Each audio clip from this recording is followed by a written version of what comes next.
Bali, die Insel der Götter. Für viele ein Paradies auf Erden.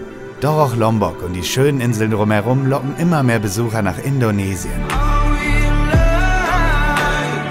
Einer der schönsten Strände, die ich je gesehen habe. Auf uns warten einzigartige Landschaften. Das ist so cool hier oben. Gigantische Wasserfälle. Ich war doch heute schon duschen. Und neue Freunde.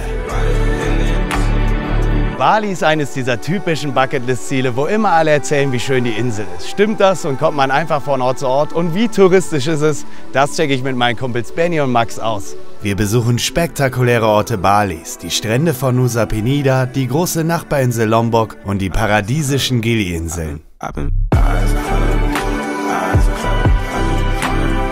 Mein Name ist übrigens Valentin, man nennt mich auch Saraza. Unsere erste Station auf der Reise Denpasar, die Hauptstadt von Bali.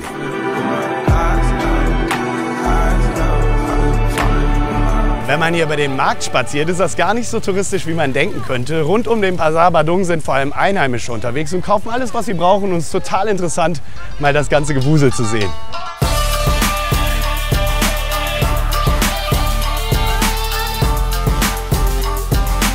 Ich habe mir gerade ein Eis gekauft, das hat 5000 indonesische Rupien gekostet, also nur 30 Cent, wirklich sehr günstig. Es schmeckt so lala und man muss ein bisschen aufpassen, dass man bei sowas keinen Durchfall kriegt. Mit Umland leben in Denpasar über 1,7 Millionen Menschen. Die größte Stadt der Insel ist das wirtschaftliche Zentrum von Bali. Zu den wichtigsten Sehenswürdigkeiten zählen das Bali-Museum, verschiedene hinduistische Tempel und das Monument Patra Sandi. Das soll vor allem an den Kampf der Balinesen gegen die damalige Kolonialmacht Niederlande erinnern.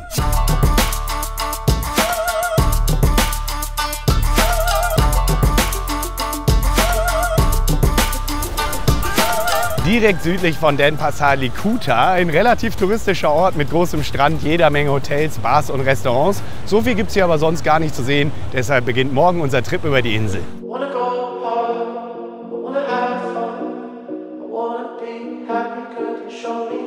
Wir wollen zu Küstenorten im Süden und zu Reisterrassen, Tempeln und Wasserfällen im Landesinneren, bevor es mit dem Boot nach Nusa Penida geht. Außerdem entdecken wir die beeindruckende Natur der Nachbarinsel Lombok und die schönen Gili-Inseln.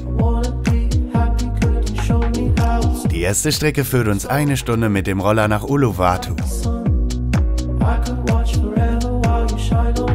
Die Küste hier sieht so heftig aus und wie der Tempel da oben auf der Klippe steht, echt Hammer. Gibt hier einige coole Viewpoints und der Eintritt für den Uluwatu-Tempel liegt auch nur bei 3 Euro.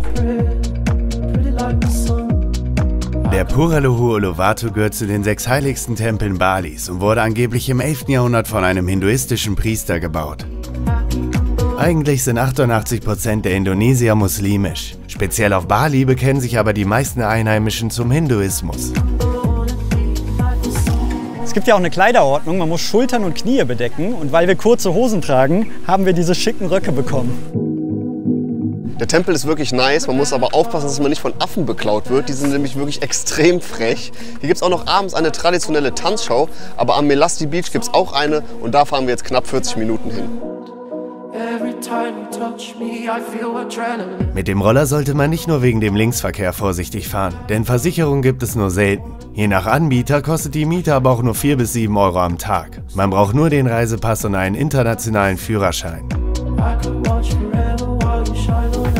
Benzin ist gut 60% günstiger als bei uns und wird teilweise sogar in Flaschen verkauft. Wie findest du das Rollerfahren bisher so? Ganz gut, die Straßen sind voll in Ordnung, aber es ist ziemlich viel Verkehr, da schadet ein bisschen Rollererfahrung, auf keinen Fall.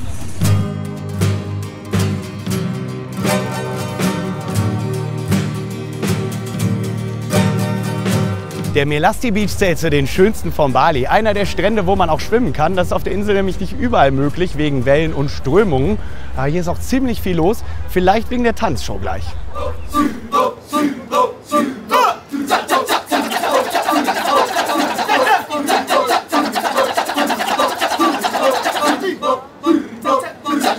Ein Ticket für den coolen traditionellen Ketchak-Tanz kostet 6 bis 7 Euro.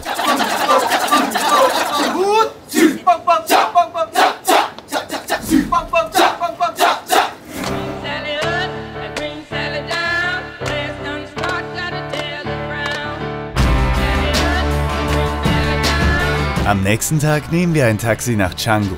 Das ist mit Gepäck einfacher als mit dem Roller und kostet mit Apps wie Grab nur 7 bis 8 Euro für eine Stunde Fahrt. Canggu zählt zu den angesagten Orten auf Bali und ist vor allem für die vielen Surferstrände bekannt. Hier leben offiziell knapp 7000 Menschen. Hinzu kommen jede Menge Touristen, Auswanderer und die angeblich meisten digitalen Nomaden der Welt.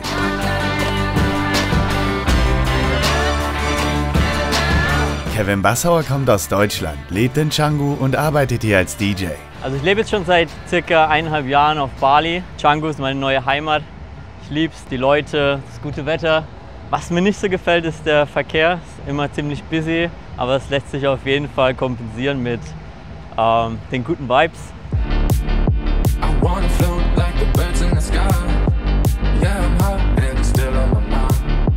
In Canggu gibt es einige coole Restaurants für jeden Geschmack, aber auch günstiges Streetfood. Canggu hat ein paar coole Ecken, der Ort selber ist aber nicht so wirklich schön. Wir haben aber ein paar schicke Restaurants gesehen und ich glaube vor allem Surfer kommen hier voll auf ihre Kosten wegen den Wellen. Und es gibt auch mit die größten Beachclubs auf Bali, da wollen wir nachher auch noch hin. In der Saison von April bis Oktober sind jeden Tag mehrere Partys, die öfter sogar eintrittsfrei sind. In den größeren Beachclubs gibt es ein Bier ab 3 bis 4 Euro.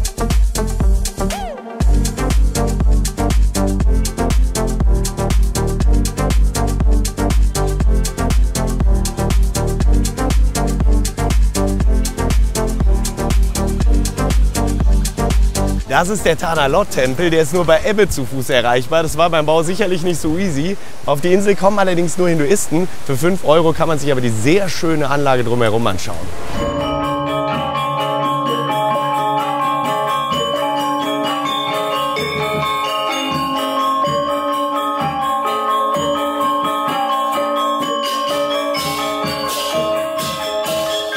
Das ist der gute Rikscha, der fährt uns jetzt nach Ubud. Hey Rikscha! Hallo, apa kabar? Mein Name ist Rikscha. Und die Jungs freuen sich auch schon. Ja, Mann. Benny, wie lange fahren wir? Etwas mehr als eine Stunde. Mit dem Auto dauert es was länger als mit dem Roller, weil man kann sich nicht so durchschlängeln. Der Verkehr ist auf jeden Fall krass auf Bali. Wir haben teilweise für 10 Kilometer über eine Stunde gebraucht.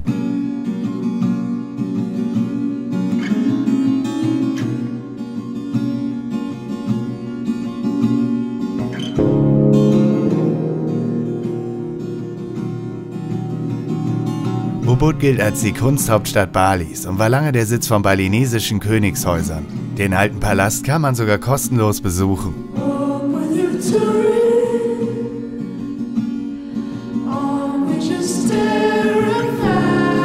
Die Stadt hat 70.000 Einwohner. Jedes Jahr kommen aber mehr als 3 Millionen Besucher. Das ist die Street of Masters, besonders cool. Hier hängt eine Menge Kunst und natürlich gibt es auch viele Souvenirs zu kaufen. Guck mal, das packst du mal eben ins Handgepäck. Klar, packe ich zusammen und kommt in den Rucksack. Als wir gerade die Bilder angeschaut haben, haben uns hier die Jungs angehauen, ob wir nicht mal Lust hätten, ein bisschen mitzumachen. Max. Ich werde hier gerade richtig eingebunden und durfte mich auch gerade probieren. Und das ist wirklich ein großes Handwerk. Für so eine Ecke hier braucht man eine Woche.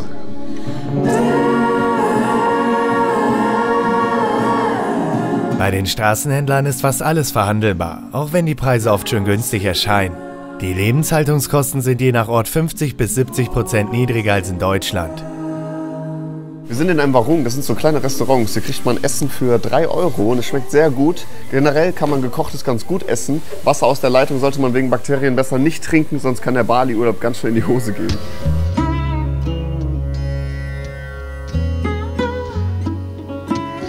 Auf ganz Bali gibt es Bars und vor allem in Ubud auch einige Yoga-Zentren. Geht weniger um Strand und Partys, sondern eher um Entspannung und Selbstfindung. In Ubud stehen auch jede Menge Tempel, sogar in einem Wald mit über 1000 Affen.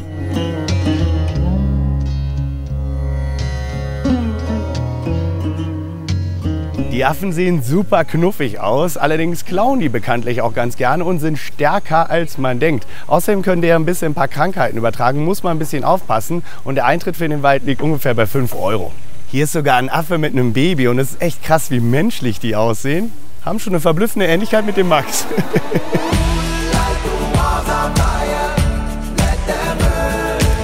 Man soll die Affen übrigens nicht füttern, nicht anfassen und auch nicht in die Augen gucken. Das ist ein bisschen schwierig, weil wir die ja filmen müssen.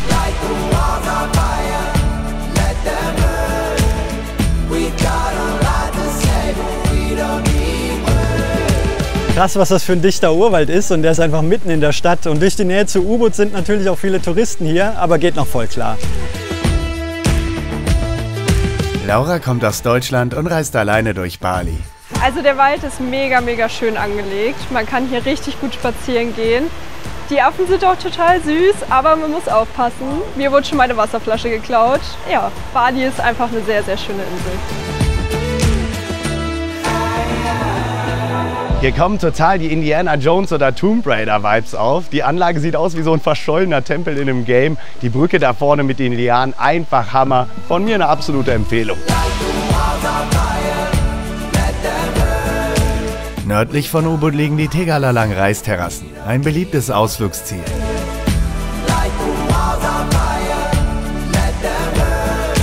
Voll cool, wie das hier auf diesen Terrassen angelegt ist. So grün und idyllisch habe ich mir Bali vorgestellt. Wenn man hier auf dem Feld unterwegs ist, muss man nur aufpassen, wo man lang stapft, denn der Reis wird ja mit viel Wasser angebaut und der Max ist eben ordentlich in eine Pfütze getreten. Ich glaube, der braucht neue Schuhe.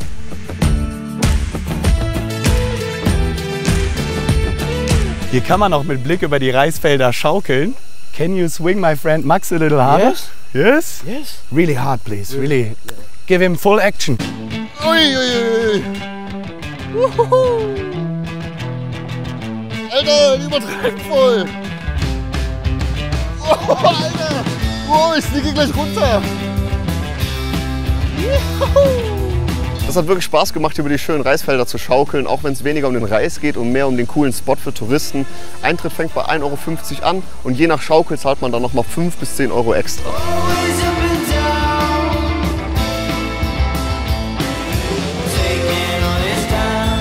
Von Ubud reisen wir knapp 2 Stunden nach Sedeman. Auf der Fahrt machen wir noch einen Zwischenstopp beim einzigartigen Tukar Chepong Wasserfall. Schon alleine der Wanderweg sieht ganz cool aus mit den Treppen und Wegen. Man muss auch nur so 20 Minuten laufen, bis man da ist.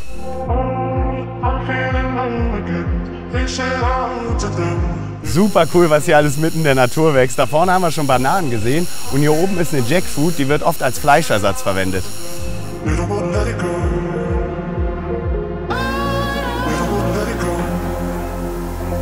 Es gibt ja noch ein paar kleinere Wasserfälle. Wer Badesachen anhat, kann sich da schön drunter duschen. Ist auch empfehlenswert, Wasserschuhe oder Flipflops anzuziehen, weil man muss durch das Flussbett wandern.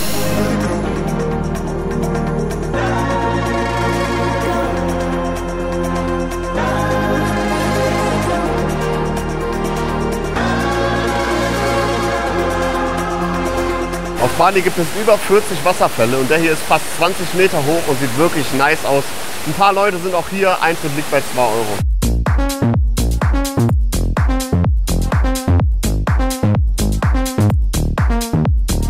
€. In Sedeman ist weniger los als in den großen Touristenzentren. Vor allem in der Mitte und im Norden Balis gibt es viele Dörfer mit einer entspannten Atmosphäre.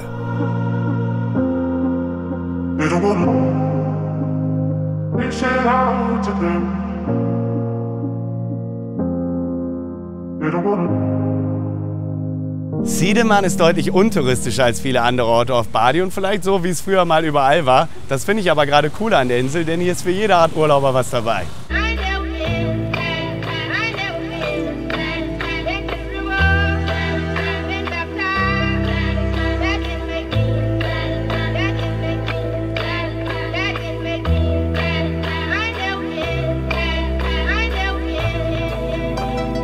In Sedeman gibt es einige Silberschmiede und wir haben hier den Moritz aus Deutschland getroffen, der hier gerade lernt, wie man sich einen eigenen Ring baut.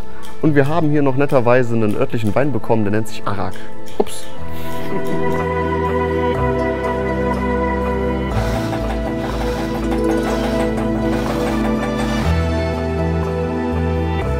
Moritz, das wird ja ein netter Ring, ne? Ja, also so weit sind wir noch nicht. Wir haben jetzt den Rohling und der wird jetzt bald dann in die Form geformt. Wir müssen weiter. Mach's gut, mein Lieber. Ciao. Ciao, ciao.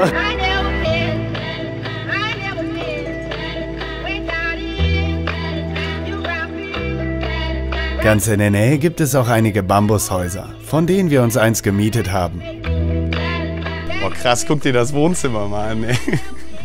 Alter, und alles aus Bambus. Das ist krass. Und dann noch dieser geile Whirlpool mit diesem Blick. Ey, in so einem Haus habe ich auch noch nicht geschlafen.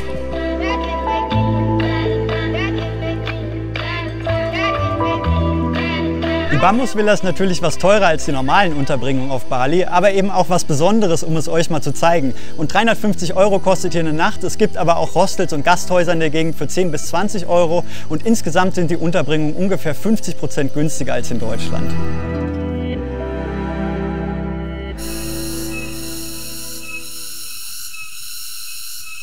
Guten Morgen, wir haben ganz gut in unserer Bambushütte gepennt und uns mal wieder ein paar Roller gemietet. Mit denen machen wir heute den Osten der Insel unsicher. Wir wollen zu einem Wassertempel und zum Gate of Heaven. Los geht's!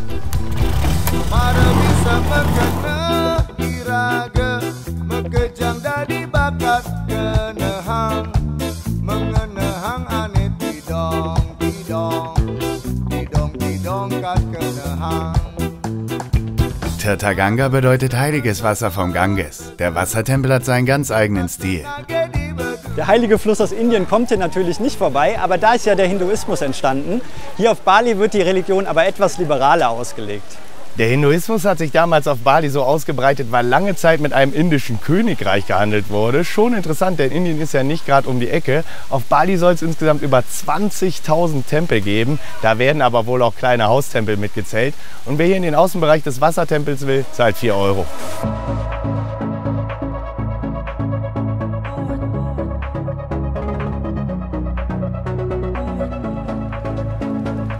Krass, wie viele Koi-Karpfen hier sind, ey. Max, hol schnell das Netz raus, die sind einiges wert.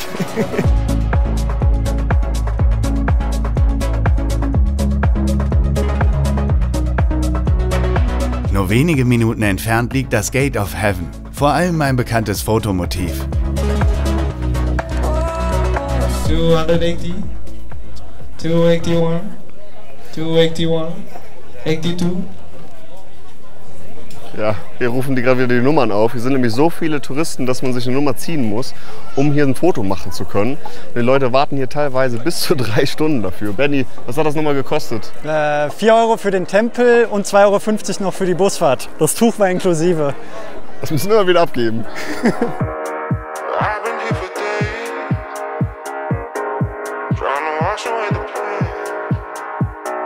Das macht so Bock, hier Roller zu fahren, vor allem weil in der Gegend viel weniger los ist als in den Touristenzentren. Und wir wollen jetzt zum Lahangan Sweet Viewpoint. Ich hoffe, ich spreche das richtig aus. Soll eine super Aussicht geben. Hier ist sie auch schon nicht schlecht. Man kann sich auch mit so einem Jeep hochfahren lassen, aber wir probieren das jetzt mal hier mit unseren Crossbikes, ne?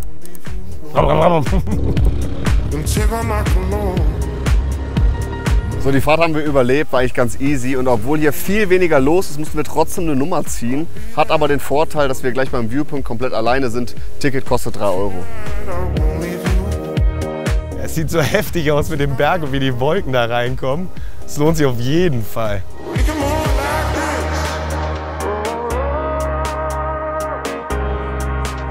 Das ist so cool hier oben, was man alles sehen kann. Der Vulkan Agung ist 3142 Meter hoch und eines der Wahrzeichen von Bali. Hier hat man quasi sein eigenes Gate of Heaven. Der Ausblick ist der gleiche, aber keiner ist hier.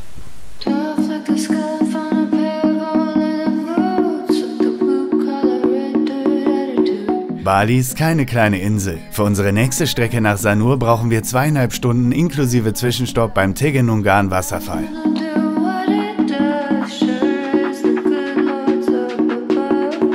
Der Tegenungan Wasserfall ist einer der beliebtesten auf ganz Bali. Dementsprechend ist hier auch gut was los. Und fürs Ticket haben wir knapp 2 € gezahlt.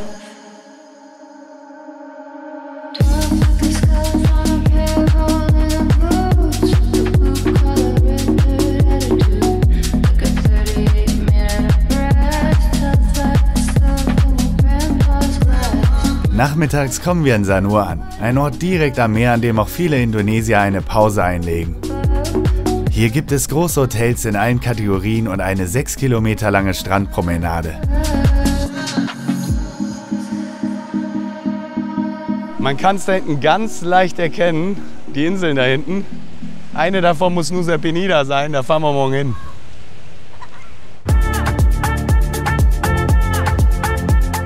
Die Bootsfahrt zur kleinen Nachbarinsel Nusa Penida dauert ca. 30 Minuten und kostet pro Strecke 12 €. Für den Zugang zur Insel wird man nochmal 1,50 los. Schon das Wasser am Hafen schimmert türkisblau.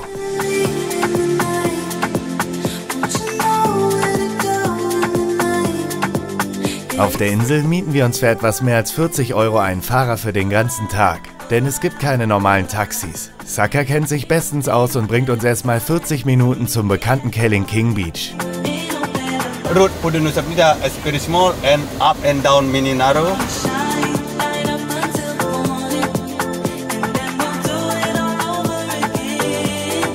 Die Treppe ist ganz schön abenteuerlich. Man braucht hier allein 15 Minuten, um runterzukommen.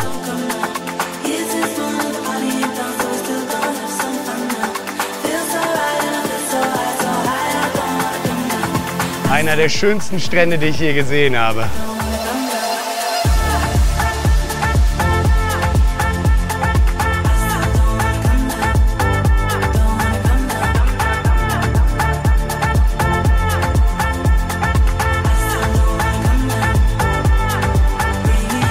Während oben auf der Klippe viel los ist, sind unten am Strand wegen des schwierigen Auf- und Abstiegs nicht so viele Leute.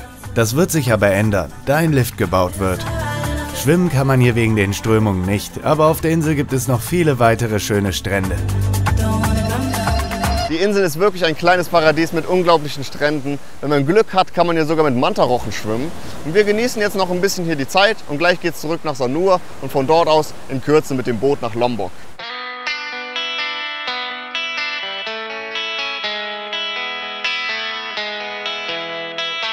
Nach 3,5 Stunden Bootsfahrt für 40 € inklusive einiger Zwischenstopps kommen wir auf Balis großer Nachbarinsel Lombok an.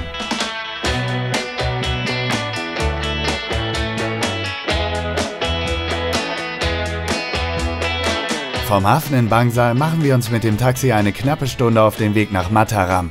Die Inselhauptstadt hat fast 450.000 Einwohner.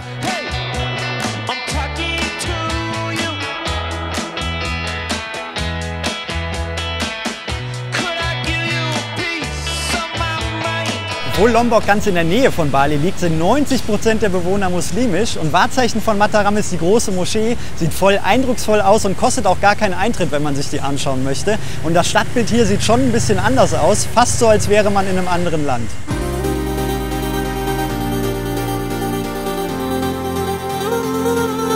Von Mataram geht es gut 30 Minuten nach Senggigi, wo wir den restlichen Tag verbringen. Lombok ist nur ein bisschen kleiner als Bali und hat viele schöne Strände.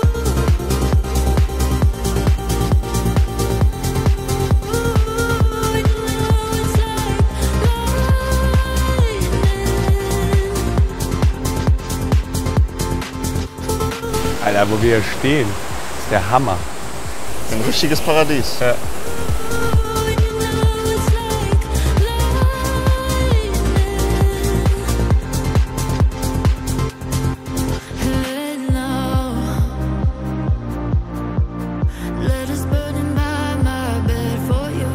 Bei unserer nächsten Etappe auf Lombok fahren wir knapp 2 Stunden zum Senaro Village und zum Tio Kelet Wasserfall. Und da hier deutlich weniger Verkehr ist als auf Bali, sollten wir ganz gut durchkommen. Unser Fahrer gibt auch ordentlich Gas. Ich glaube, er hat ein bisschen viel Fast and Furious geguckt. Jakarta kebanjiran, di Bogor angin ngamuk. Auch gut, wie er sich angeschnallt hat, sehr sicher. Und er klatscht hier mit 80 durch die 30er-Zone. Gara-gara kompor meletup. Aneh jadi gemeteran, warawiri keserimpet. In Senaro Village sieht man, wie die Leute hier früher auf der Insel gelebt haben und heute auch immer noch in diesem Dorf hier leben. Und beim Reinkommen gibt man eine kleine freiwillige Spende ab und dann kann man sich ein bisschen umsehen.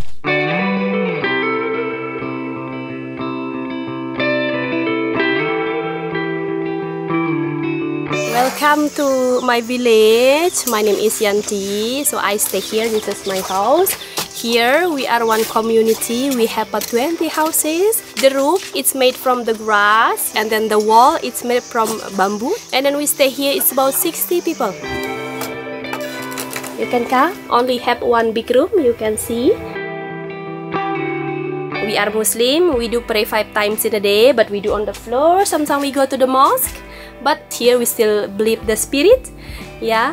So that's why we do offering. It's 3 times in a week. So we make a fire by the firewood stick, yeah. And then sometimes we can sit like this for cooking. So we can put the wood here inside like this.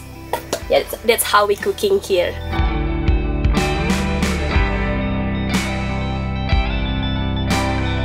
Ich habe ja auch ein paar nette neue Freunde gefunden, ne? Oder mag's, wenn ich ihn kraule. Wir wandern jetzt auf jeden Fall rüber zum Tio Keleb Wasserfall. Der soll mega sein. Takes time to heal. Takes time to know where your heart is at. Da hinten ist der zweitgrößte Vulkan von Indonesien. Heute ist die Spitze leider in ein paar Wolken gehüllt, aber sieht trotzdem imposant aus. Rinjani heißt er und der ist 3726 Meter hoch und der ist auch noch aktiv und kann jederzeit ausbrechen. Wie schön die Bäume hier alle sind und wie grün der Dschungel ist. Sowas feier ich. Für den halbstündigen Wanderweg zum Wasserfall zahlt man nur 1 Euro. Lombok ist ein bisschen günstiger als Bali. Der kleinere Wasserfall ist auch schon schön, aber das ist nur ein kleiner Vorgeschmack auf dem Weg. Da kommt noch was richtig Krasses.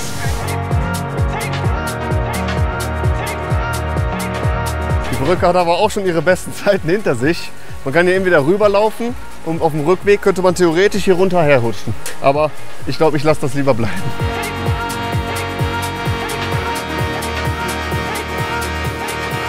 Ich baue uns jetzt eine kleine Brücke aus Steinen, damit es leichter geht.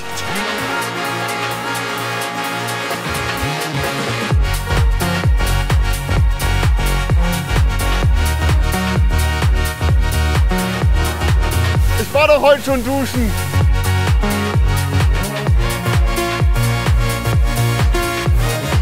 Fast 30 Meter ist er hoch. Ich glaube, einer der schönsten Wasserfälle, die ich je gesehen habe. Und heftig, wie viel Wasser da runterkommt. Kann mir kaum vorstellen, wie das in der Regenzeit ab November wird.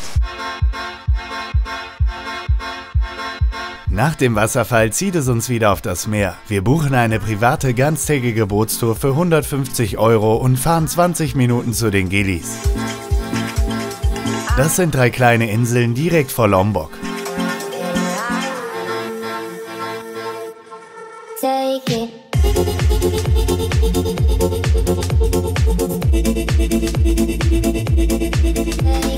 Wir sind auf Gili Trawangan, der größten der 3 Gili-Inseln, und der Sand ist puderzuckerweiß und das Meer glasklar. Quasi Karibik-Flair, nur eben auf der anderen Seite der Welt.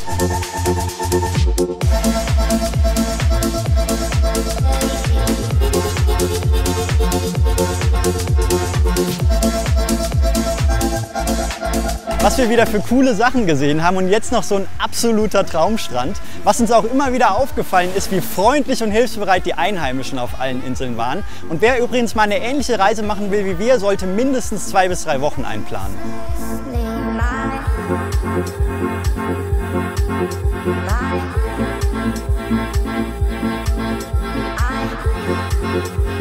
Rund um die Inseln kann man super schnorcheln und mit ein bisschen Glück sehen wir vielleicht sogar Schildkröten. Deswegen ab ins Wasser.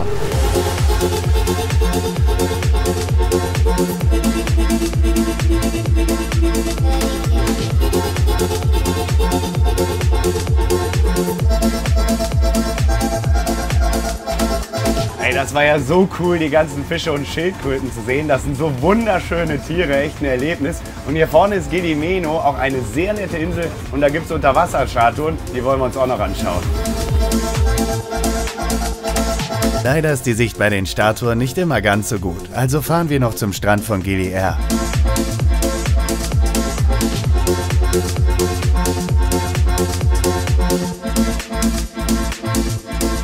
Das war echt ein mega cooler Trip. Die Inseln sind sich ähnlich und dann doch wieder so unterschiedlich. Paradiesische Ecken waren auf jeden Fall dabei, auch wenn bei ein paar viel los war. Und abgesehen vom Verkehr auf Bali kamen wir meistens gut und günstig durch. Das war's von dieser Reise. Wir sehen uns wieder bei der nächsten. Wenn euch unser Film gefallen hat, freuen wir uns über eure Likes und Kommentare. Vielleicht habt ihr ja sogar noch ein paar Tipps für Bali und Co. Vielen Dank fürs Zuschauen und bis zum nächsten Abenteuer.